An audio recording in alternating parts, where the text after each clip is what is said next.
Breaking news చూస్తున్నాము. అమెరికాలో మరొకసారి కాల్పుల కలకరం రేపింది. కాల్పుల్లో 7 మృతి చెందారు, పలువురికి తీవ్ర గాయాలయ్యాయి. ఆ తీవ్రంగా గాయాలైన వ్యక్తులని ఆసుపత్రికి తరలించారు. అమెరికాలోని అయోవా అనే ఒక స్టేట్లో మాస్కటిన్లో ఈ ఘటన చోటు చేసుకుంది. 210 పార్క్ ఎవెన్యూ ఆ నివాసంలో కాల్పులు చెలరేగాయి. ర్యాన్ విలాస్ అనే ఒక వ్యక్తి కాల్పులు జరిపినట్టు గుర్తించాడు. ఆయన వయసు 52 సంవత్సరాలు. దాని తర్వాత అనంతరం తనని తాను కాల్చుకొని చనిపోయాడు. వివిధ ప్రదేశాల్లో తుపాకీ గాయాలతో 7 సంబంధించిన మృతదేహాలు మరి లభ్యమయ్యాయి. కుటుంబ కలహాల నేపథ్యంలోనే కాల్పులు జరిగినట్లు పోలీసులు నిర్ధారించినట్టు తెలుస్తుంది. వరుసగా తుపాకీ కాల్పులతో అమెరికాలో భయాందోళనలు చెలరేగుతున్నాయి. మనం చూసాం, గత వారం ట్రంప్ని చంపడానికి ఒక వ్యక్తి ప్రయత్నించి డైరెక్ట్గా వైట్ హౌస్లోకి వెళ్ళే ప్రయత్నం చేశాడు. ప్రస్తుతానికి అమెరికాలోని అయోవా స్టేట్లోని మాస్కటైన్ అనే ఒక ప్రాంతంలో షూటింగ్ స్ప్రీ అని చెప్పుకోవచ్చు. 7 వ్యక్తులు దీంట్లో చనిపోయారు, ఆ గన్మెన్తో సహా. మనం రైట్ సైడ్ బాక్స్లో చూస్తున్నాం. ఆ వ్యక్తే ఆ 6 చంపాడు. దాని తర్వాత ఆ వ్యక్తి మరొకసారి తాను కూడా చనిపోయే ప్రయత్నం చేశాడు. మొత్తం మీద తాను కూడా చనిపోయినట్టు తెలుస్తుంది. మనం విజువల్లో చూడొచ్చు. యూట్యూబ్ గైడ్ లైన్స్ కారణాల వల్ల దాన్ని బ్లర్ చేసి చూపిస్తున్నాము, కానీ విజువల్లో చూడొచ్చు. గన్ పట్టుకొని తాను అక్కడి నుంచి షూటింగ్ చేసే ప్రయత్నం డైరెక్ట్గా అక్కడి నుంచి చేస్తున్న విజువల్స్ని మనం చూడొచ్చు. సో మొత్తం మీద అమెరికాలో ఇలాంటి ఘటనలు చాలా చోటు చేసుకుంటున్నాయి ఈ మధ్య కాలంలో అంటూ పోలీసులు కూడా చెప్పుకొస్తున్నారు. ఒకసారి ఈ ఘటనా స్థలానికి సంబంధించిన డీటెయిల్స్ అన్నీ కూడా చెప్పే ప్రయత్నం చేస్తా. మధ్యాహ్నం 12:12 పోలీసులకి పార్క్ ఎవెన్యూ అనే ప్లేస్, ఆ రెసిడెన్స్ నుంచి ఒక ఫోన్ కాల్ వచ్చిందంట. వచ్చిన తర్వాత పోలీసులు ఎగ్జాక్ట్లీ ఆ విజువల్లో చూస్తున్నట్టు పోలీసులు అక్కడికి హుటాహుటిన చేరుకున్నారు. దాని తర్వాత అక్కడికి చేరుకొని చూస్తే 4 వ్యక్తులు తీవ్రంగా గాయపడి ఉన్నారంట. వాళ్ళకి బుల్లెట్ గాయాలు తగిలి ఒక ఇంట్లో ఉండడం గమనించారు. పోలీసులు వాళ్ళని ఇమీడియట్గా హాస్పిటల్కి షిఫ్ట్ చేసే ప్రయత్నం చేశారంట. కానీ హాస్పిటల్కి చేరుకునే సమయంలోనే ఆ 4 అక్కడికక్కడే చనిపోయారు. అలాగే దీనికి ఈ నలుగురితో పాటు మరొక 2 వారిద్దరు కూడా మగవారు అడల్ట్స్. ఒకరేమో మిల్ స్ట్రీట్ అనే ఒక రెసిడెన్స్లో, ఒక ఇంట్లో, మరొకరు ఒక బిజినెస్ ప్లేస్లో, గ్రాండ్ వ్యూ ఎవెన్యూ అనే మరొక బిజినెస్ ప్లేస్లో ఇంకొక 2 కూడా చనిపోయారంట. వాళ్ళని కూడా పోలీసులు కొంతసేపటి తర్వాత వాళ్ళని గుర్తించారు. మొత్తానికైతే 52 సంవత్సరాల వయసున్న వ్యక్తి మనం రైట్ సైడ్ బాక్స్లో చూస్తున్నాము. ఆ వ్యక్తి ఈ షూటింగ్స్కి అతనే కారణం అంటూ పోలీసులు చెప్పుకొచ్చారు. According to Muscatine police department chief ఆయన యాంథోనీ కీస్ చీఫ్ మాట్లాడుతూ చాలా క్లియర్గా ప్రిలిమినరీ ఫైండింగ్స్ ప్రకారం ఈ ఊచకోతకి ఫ్యామిలీ రిలేటెడ్ ఇష్యూసే కారణం, డొమెస్టిక్ రిలేటెడ్ డిస్ప్యూట్, అంటే ఒకే కుటుంబానికి సంబంధించిన వ్యక్తులను కూడా చెప్పుకొస్తున్నారు ఇన్వెస్టిగేటర్స్. ఆ 6 ఎవరైతే చనిపోయారో ఈ వ్యక్తి కాకుండా మొత్తంగా 7.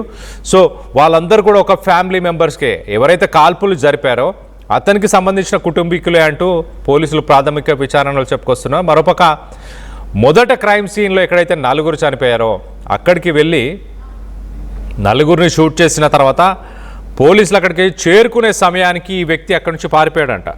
అక్కడి నుంచి పారిపోయి ఇంకొక 2 వ్యక్తులను కూడా షూట్ చేసే ప్రయత్నం చేశారు. మొత్తం మీద తర్వాత 6 చనిపోయిన తర్వాత ఆ వ్యక్తిని పట్టుకోవడానికి పోలీసులు ప్రయత్నం చేసినప్పుడు మిసిసిపి రివర్ అనే ఒక నది, ఒక రివర్ పక్కన తను పోలీసులకి ఎదురుపడ్డాడంట. పోలీసులు సరెండర్ అవ్వాలని ఎంత కోరినా కూడా అతను మాత్రం వినలేదంట, ఎంత నెగోషియేట్ చేసినా వినలేదంట.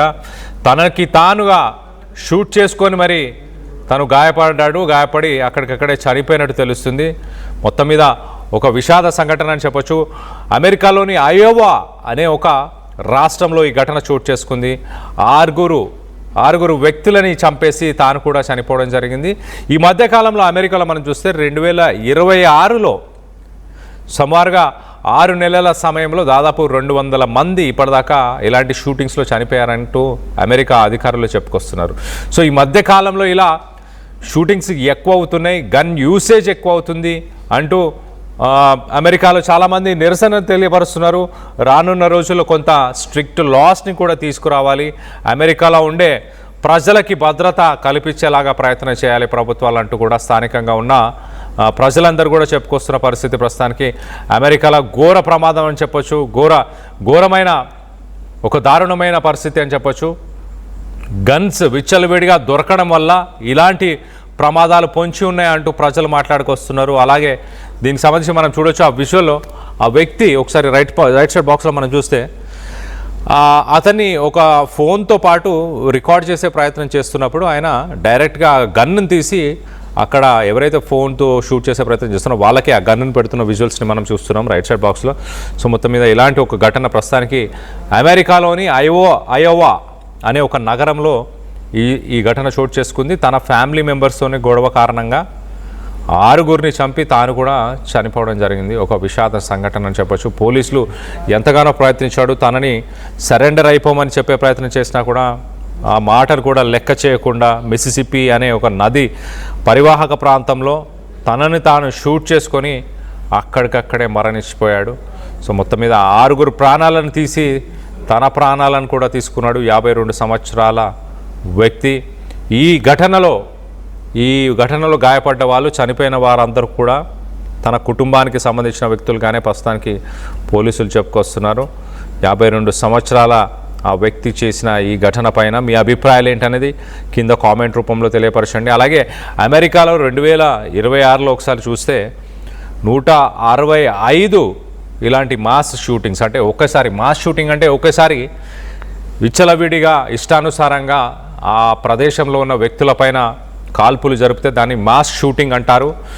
సో ఈ గడిచిన 6 నెలల్లో అమెరికాలో 165 మాస్ షూటింగ్స్, ఇలాంటి మాస్ షూటింగ్స్ జరిగాయంటే దాంట్లో సుమారుగా 220 మంది ప్రాణాలు కోల్పోయారంట ఇప్పటిదాకా అమెరికాలో 2026లో. సో 6 నెలల్లోనే ఇంతమంది చనిపోయారు, 200 మంది 220 మంది చనిపోయారంటే ఆలోచించవచ్చు అక్కడ ఎలాంటి పరిస్థితులు నెలకొని ఉన్నాయో అమెరికాలో. మరి ముఖ్యంగా అయోవా డివిజన్లోనే ప్రస్తుతానికి ఇలాంటి పరిస్థితులు నెలకొని ఉన్నాయా, ఇతర ప్రాంతాల్లో కూడా ఇలాంటి పరిస్థితులు నెలకొని ఉన్నాయా? ఆర్టీవీని వీక్షిస్తున్న అమెరికాకు సంబంధించిన వ్యూవర్స్ ఎవరైనా ఉంటే అమెరికాలో గన్ కల్చర్ గురించి మీ అభిప్రాయం ఏంటనేది కింద కామెంట్ రూపంలో తెలియపరచండి. అక్కడ విచ్చలవిడిగా ఆయుధాలు దొరకడం వల్ల ఇలాంటి మాస్ షూటింగ్స్ జరుగుతున్నాయని మీరు అభిప్రాయపడుతున్నారా? మీరున్న రాష్ట్రంలో ఎలాంటి పరిస్థితులు నెలకొని ఉన్నాయి? మీరున్న రాష్ట్రంలో గన్కి సంబంధించి ఎలాంటి రెస్ట్రిక్షన్స్, గన్ యూసేజ్కి సంబంధించి ఎలాంటి రెస్ట్రిక్షన్స్ ఉన్నాయి అన్న దానిపై మీ అభిప్రాయాలు ఏంటనేది కింద కామెంట్ రూపంలో తెలియపరచండి. మనం విజువల్లో చూడొచ్చు, ఆ వ్యక్తి చూడండి గన్ పట్టుకొని ఆ వ్యక్తిని మొబైల్లో రికార్డ్ చేస్తున్న వ్యక్తులను కూడా షూట్ చేసే ప్రయత్నం చేస్తున్నాడు. ఇమీడియట్గా ఆ పొజిషన్ తీసుకున్నాడు, చాలా అగ్రెసివ్గా కనిపిస్తున్నాడు. ఈ అగ్రెషన్ అంతా మరి తన కుటుంబ సభ్యులపైన చూపించడానికి అసలు ముఖ్య కారణం ఏంటో మరి తెలియాల్సింది. పోలీసులు అయితే ప్రాథమిక విచారణలో కుటుంబ కలహాలే అంటూ పోలీసులు చెప్పుకొస్తున్నారు. దీనికి సంబంధించి మీ అభిప్రాయాలు ఏంటనేది కింద కామెంట్ రూపంలో తెలియపరచండి.